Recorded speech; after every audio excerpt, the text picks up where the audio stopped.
54টা fund and 1 lakh crore। Yes, last 1 ইয়ারে 54 মানে 54টা এনএফও লঞ্চ হয়েছে সেক্টরাল অ্যান্ড থিমেটিক ফান্ডের। কত কালেকশন হয়েছে জানেন? 1 লাখ কোটি টাকা আমরা ভরে ভরে ইনভেস্টমেন্ট করেছি। আপনিও কোনো না কোনো সেক্টরাল ফান্ড বা থিমেটিক ফান্ডে ইনভেস্টমেন্ট করেছেন, ঠিক না? কেউ না, সবাই করেছেন। মানে 1 লাখ কোটি টাকা কালেকশন হয়েছে, ভাবুন কিন্তু 1 বছরে। তো 1 লাখ কোটি টাকার মধ্যে আমরা সবাই ইনভেস্টমেন্ট করেছি, ভরে ভরে ইনভেস্টমেন্ট করেছি। লাস্ট এসবিআই কেন, যতগুলো ফান্ড হাউস আছে সবাই থিমেটিক ফান্ড লঞ্চ করেছে, 54টা ফান্ড লঞ্চ করেছে, ভাবতে পারছেন? কিন্তু আমরা জানি না থিমেটিক ফান্ড কি, সেক্টরাল ফান্ড কি, তার সাথে কী কী রিস্ক অ্যাসোসিয়েট আছে, কী কী অপরচুনিটিজ আছে, কাদের ইনভেস্টমেন্ট করা উচিত, কত টাকা ইনভেস্টমেন্ট করা উচিত, আমরা কিচ্ছু জানি না। কিন্তু কোনো এজেন্ট বা ডিস্ট্রিবিউটার বা ব্যাংক বলেছে আমাকে ইনভেস্টমেন্ট করতে হবে, আমি ইনভেস্টমেন্ট করে দিয়েছি। কিন্তু আমরা কিচ্ছু জানি না কী রিস্ক অ্যাসোসিয়েট আছে, কত টাকা করা উচিত। আমরা অনেকেই আছে যে আমরা সম্পূর্ণ টাকা আমরা আমাদের নিজস্ব ইনভেস্টমেন্ট করেছি। কেউ 1 লাখ টাকা ইনভেস্টমেন্ট করতে চেয়েছে, পুরো টাকা থিমেটিক ফান্ডে ইনভেস্টমেন্ট করেছে, বা 10 লাখ টাকা পুরো টাকা ইনভেস্টমেন্ট করে দিয়েছে। কিন্তু কত টাকা ইনভেস্টমেন্ট করা উচিত সেটা হচ্ছে ভাইটাল ব্যাপার, অবশ্যই জানা দরকার। তো আপনি A to Z জানতে পারবেন থিমেটিক ফান্ড কি, থিমেটিক ফান্ড কীভাবে কাজ করে, কী কী রিস্ক অ্যাসোসিয়েট আছে, কী অপরচুনিটিজ আছে, কত টাকা ইনভেস্টমেন্ট করা উচিত, সব কিছু জানতে পারবেন। একদম লাস্ট পর্যন্ত ভিডিও দেখবেন, একটুকু মিস করবেন না, কারণটা হচ্ছে এটা আপনার জন্য ভাইটাল ভিডিও হতে চলেছে। তো প্রথমে জানবো আমরা সেক্টরাল ফান্ড। সেক্টরাল ফান্ড কি? দেখেন, স্পেসিফিক সেক্টরে যখন ইনভেস্টমেন্ট করছে, this is called sectoral fund. ধরুন banking sector, IT sector, pharma sector, এগুলোকে আমরা সেক্টরাল ফান্ড বলি। অনেকেই আছেন না যে ব্যাঙ্কিং ইনভেস্টমেন্ট করেছেন, কোভিডের সময় আমরা ফার্মাতে ইনভেস্টমেন্ট করেছি, তো এটা সেক্টরাল ফান্ড। থিমেটিক ফান্ড হচ্ছে থিম বেস বা অপরচুনিস্টিক ফান্ড বলা হয় একে। কিছুদিন আগে দেখলেন যে ইনোভেশন ফান্ড আসলো বা গ্লোবাল অপরচুনিটিস ফান্ড আসলো, এই ধরনের এগুলোকে বলা হয় থিমেটিক ফান্ড। তো thematic fund and sectoral fund same category and high risk, ব্যাপারটা বুঝুন। কিন্তু কিছুদিন আগে দেখলাম না আমাদের এসবিআই ইনোভেশন ফান্ড আসলো, বা অটো সেক্টর হচ্ছে সেক্টরাল ফান্ড, বা কিছুদিন আগে দেখবেন আপনি কনজামশনের উপর আসলো, সেটা হচ্ছে থিমেটিক ফান্ড। তো ডিফারেন্ট থিমেটিক ফান্ড, মানে 54টা থিমেটিক ফান্ড লঞ্চ হয়েছে, আমি একটু আগেই বললাম 1 লাখ কোটি টাকা কালেকশন হয়েছে। তো আমরা জানি না এই থিমেটিক ফান্ডটা কি। থিমেটিক ফান্ডকে আমরা বলি অপরচুনিস্টিক ফান্ড, মানে কোনো কিছু অপরচুনিটি আছে, যে আমরা জানি এই থিমে একটা অপরচুনিটি আছে, ধরুন ইনোভেশনের একটা অপরচুনিটি আছে, তা আমরা ইনোভেশন ইনভেস্টমেন্ট করছি। বা আমরা ভাবলাম যে না এখন আইটি ভালো যেতে পারে, তো আইটির উপর ইনভেস্টমেন্ট করছি। আমরা এটাকে বলি কনসেন্ট্রেটেড, মানে কি কনসেন্ট্রেটেড মানে একটা স্পেসিফিক সেক্টরে আমরা ইনভেস্টমেন্ট করছি, ব্যাপারটা বুঝলেন তো? এবার কথা হচ্ছে কী রিস্ক অ্যাসোসিয়েট আছে সেটা জানা দরকার। মানে থিমেটিক ফান্ড হোক বা সেক্টরাল ফান্ডে কী কী রিস্ক অ্যাসোসিয়েট আছে সেটা জানা দরকার। একটা সব থেকে বড় রিস্ক কি জানেন? Timing and cyclical risk. আমরা কিছুদিন আগে দেখেছি যে কি ফান্ড বলুন তো, এইচডিএফসির একটা ফান্ড ছিল, সেটা হচ্ছে কি ফান্ড, সেটা হচ্ছে ডিফেন্স ফান্ড। ডিফেন্স ফান্ডে আমরা দেখেছি 120% রিটার্ন দিয়ে দিয়েছে। তারপর আমরা জেগেছি সবাই 120% রিটার্ন থেকে আমরা ভরে ভরে ইনভেস্টমেন্ট করেছি। কিন্তু যখন ইনভেস্টমেন্ট করলাম তারপরে মার্কেট পড়লো, তার মানে আমার ফান্ড নেগেটিভ হলো। কিন্তু যেই সময় ইনভেস্টমেন্ট করার কথা ছিল আমরা করিনি। আমাদের ইনভেস্টমেন্ট করার কথা ছিল যে কিছুদিন আগে যে সময় দরকার ছিল সেই সময় করিনি। আমাদের রং টাইমে আমরা ইনভেস্টমেন্ট করেছি বা রং সাইকেলে ইনভেস্টমেন্ট করেছি। এটা হচ্ছে বড় রিস্ক, কেন আমরা জানি না কোন সময় এই আগামী এই সাইকেল বা আগামী এই সেক্টরটা ভালো পারফর্ম করবে, কোন সাইকেলে ভালো পারফর্ম করবে।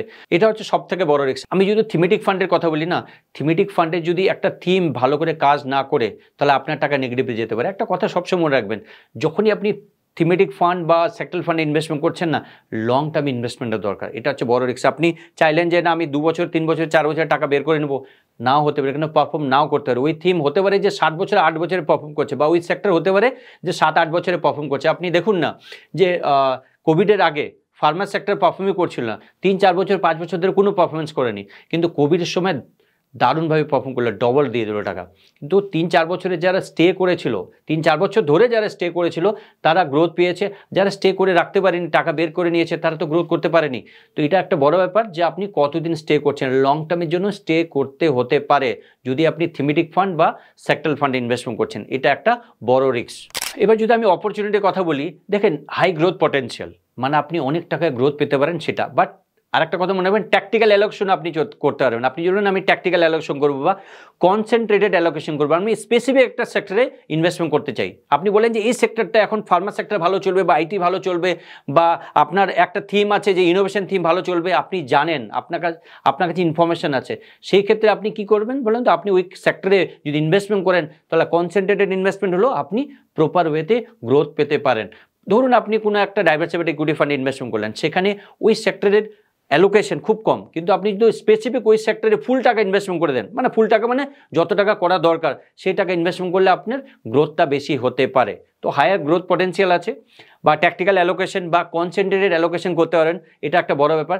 দ্বিতীয় ব্যাপার হচ্ছে কি যে আপনি যদি চান যে থিমেটিক ফান্ডে ইনভেস্টমেন্ট করতে, তো ওই ব্রডার যদি চান যে ওই থিমের যা স্টক আছে সেই স্টকের অপরচুনিটি তুলতে, সেইভাবে আপনি লং টার্মে আপনি কি করতে পারেন, গ্রোথ পেতে পারেন। এই কথাটা মনে রাখবেন, এটা হচ্ছে অপরচুনিটি। এবার কথা হচ্ছে যে রিস্ক বুঝলাম, অপরচুনিটি বুঝলাম, এবার কাদের ইনভেস্টমেন্ট করা উচিত। দেখেন, যারা এক্সপিরিয়েন্স ইনভেস্টার, যারা বুঝে, যারা মার্কেট সম্বন্ধে বুঝে, যারা ইকোনমিক সাইকেল সম্বন্ধে বুঝে, যাদের ট্রেন্ড সম্বন্ধে আইডিয়া আছে, যারা সেক্টর সম্বন্ধে বুঝে, তাদের ইনভেস্টমেন্ট করা উচিত। আমি বলছি না যে সবাইকে ইনভেস্টমেন্ট করা উচিত। যদি নলেজ না থাকে না, যদি মার্কেট সম্বন্ধে, সেক্টর সম্বন্ধে, ইকোনমি সম্বন্ধে নলেজ না থাকে না, তাহলে আপনার সেক্টরাল ফান্ড বা থিমেটিক ফান্ডে ইনভেস্টমেন্ট করাই উচিত না। একদম এখান থেকে দূরে থাকা উচিত। কারণটা একটা কথা বলুন, আপনি যদি ভুল এন্ট্রি করে দেন না, আমরা সবসময় বলি ভুল এন্ট্রি মানে যখন সেক্টরাল ফান্ড বা থিমেটিক ফান্ড ইনভেস্টমেন্ট করা উচিত সেই সময় করলেন না, যখন অলরেডি ওই সেক্টর ম্যাচিওর্ড হয়ে গেছে সেই সময় আপনি ইনভেস্টমেন্ট করছেন। দেখলেন না কিছুদিন আগে আমি বললাম আপনাকে ফার্মা অলরেডি দিয়ে দিয়েছে, কিছুদিন আগে ডিফেন্স অলরেডি দিয়ে দিয়েছে, ম্যাচিওর হওয়ার পর আমরা ইনভেস্টমেন্ট করেছি, সেই ক্ষেত্রে আমাদের নেগেটিভ হয়েছে। তখন আমরা ভাবলাম যে না, এই সেক্টর খারাপ না, আমরা ভুল সময়ে এন্ট্রি করেছি, ঠিক না? তো আপনার যদি আপনি যদি এক্সপিরিয়েন্স ইনভেস্টর না হয়ে থাকেন, তাহলে আপনার ইনভেস্টমেন্ট করা উচিতই না, অ্যাভয়েড করা উচিত। সেক্টরাল ফান্ড, আমি তো সবসময় বলি সেক্টরাল ফান্ডকে অ্যাভয়েড করা উচিত। হ্যাঁ, সাম এক্সটেন্ট আপনি থিমেটিক ফান্ডে ইনভেস্টমেন্ট করতে পারেন যদি আপনার কাছে নলেজ থাকে, আদারওয়াইজ আপনাকে থিমেটিক ফান্ডে ইনভেস্টমেন্ট করা উচিত না। এবার কথা হচ্ছে কত টাকা ইনভেস্টমেন্ট করা উচিত। ধরুন আপনি 1 লাখ টাকা আপনি রেখেছেন ইনভেস্টমেন্টের জন্য, কত টাকা ইনভেস্টমেন্ট করা উচিত? আমি সবসময় একটাই কথা বলি, 20% অফ ইউর টোটাল পোর্টফোলিও হলো কত টাকা, 20%। ধরুন 1 লাখ টাকা, 20,000 টাকা আপনার থিমেটিক ফান্ড বা সেক্টরাল ফান্ড ইনভেস্টমেন্ট করা উচিত। দেখেন, আমি তো প্রথমেই মানা করি সেক্টরাল ফান্ডকে অ্যাভয়েড করবেন, বাট যদি চান যে আমি সেক্টরাল ফান্ড ইনভেস্টমেন্ট করবো, আপনার কাছে নলেজ আছে, আপনার কাছে ইনফরমেশন আছে, আপনি সব কিছু জানেন, ইউ আর এক্সপিরিয়েন্স ইনভেস্টার, তাহলে আপনার কত করা উচিত জানেন? যতই নলেজ থাকুক না কেন, যতই সব কিছু থাকুক, ইনফরমেশন থাকুক না কেন, আপনার 20% ঊর্ধ্বে করা উচিত না। মানে 100 টাকায় 20 টাকা আপনার, মানে 1 লাখে 20,000 টাকা আপনার কিসে করা উচিত? সেক্টরাল ফান্ড বা থিমেটিক ফান্ড ইনভেস্টমেন্ট করা উচিত। আমি সবসময় একটাই কথা বলি যে যদি পারেন তো অ্যাভয়েড করেন, যদি পারেন যে না আমি অ্যাভয়েড করতে চাই না, আমার কাছে নলেজ আছে, আমার কাছে ইনফরমেশন আছে, আমি ইনভেস্টমেন্ট করব, তো 20% টোটাল ইনভেস্টমেন্টের 20% আপনার কী করা উচিত? সেক্টরাল ফান্ড বা থিমেটিক ফান্ডে ইনভেস্টমেন্ট করা উচিত। কিন্তু ইনভেস্টমেন্টের সময় না কী কী জিনিস মনে রাখা উচিত জানেন? আপনার এই পয়েন্টগুলো মনে রাখা উচিত। প্রথমত হচ্ছে থরলি রিসার্চ করা উচিত, থরলি রিসার্চ। আপনাকে জানা উচিত এক্সিট যে আপনার এক্সিট পয়েন্ট আছে কিনা, কখন বার করবেন সেই স্ট্র্যাটেজি প্ল্যান করা উচিত, এন্ট্রি স্ট্র্যাটেজি প্ল্যান করা উচিত, যে কোন সময় এন্ট্রি নেব, কোন সময় এক্সিট নেব। ভুল সময় এন্ট্রি নিলে আপনার যে কোনো সময় লস হতে পারে, অ্যান্ড ভুল সময় এক্সিট নিলে আপনার লসের সম্মুখীন হতে পারে, ঠিক না? প্লাস মাইন্ডসেট রাখতে হবে যে আমি লং টার্মের জন্য ইনভেস্টমেন্ট করছি, শর্ট টার্মের জন্য। আপনি যদি ভাবেন যে 2 বছর বা 3 বছরে আপনাকে ভালো গ্রোথ দেবে, ভুলে যান। আপনাকে মাইন্ডসেট রাখতে হবে, আপনার মাইন্ডসেট রাখতে হবে লং টার্মের জন্য ইনভেস্টমেন্ট করছি, শর্ট টার্মের জন্য না, একদম না। কোনোদিনও ভাববে না যে আমি শর্ট টার্মের জন্য ইনভেস্টমেন্ট করছি, লং টার্মের জন্য ইনভেস্টমেন্ট করছি। তাহলে exit and entry strategy mind রাখবেন, থরলি রিসার্চ করবেন, অ্যান্ড আপনি লং টার্মের জন্য ইনভেস্টমেন্ট করছেন সেই কথাটা ভাববেন। এই পয়েন্টগুলো মনে রাখা উচিত যখন আপনি ইনভেস্টমেন্ট করছেন, স্পেশালি সেক্টরাল ফান্ড বা থিমেটিক ফান্ডে। এবার যদি বলেন আমার কথা, যে আমার ওপিনিয়ন কি কী করা উচিত, দেখেন একটা কথা বলবো, আমি সেক্টরাল ফান্ডকে অ্যাভয়েড করতে বলবো, বাট যদি চান আপনি ইনভেস্টমেন্ট করতে না, আপনি থিমেটিক ফান্ডে ইনভেস্টমেন্ট করতে পারেন। সে অবশ্যই লং টার্মের জন্য ইনভেস্টমেন্ট করবেন, বাট আপনার দেখা উচিত যে কোন থিম আগামী দিনে ভালো কাজ করবে, ইনোভেশন ভালো কাজ করবে না কনজামশন ভালো কাজ করবে, তারপর কোন থিম ভালো আগামী দিনে ভালো কাজ করবে, সেই অনুযায়ী আপনাকে ইনভেস্টমেন্ট করা উচিত। বাট আপনার মিনিমাম, আবার বলছি, মিনিমাম বা ম্যাক্সিমাম যে allocation 20% of your total portfolio value হওয়া উচিত। কত পার্সেন্ট? 20%, ঠিক আছে? তো আমার মনে হয় আপনি বুঝতে পেরে গেছেন যে কেন সেক্টরাল ফান্ড বা থিমেটিক ফান্ডে 20% ঊর্ধ্বে ইনভেস্টমেন্ট করা উচিত না, কী কী রিস্ক অ্যাসোসিয়েট আছে, কী কী অপরচুনিটি আছে, সব কিছু বুঝে গেছেন।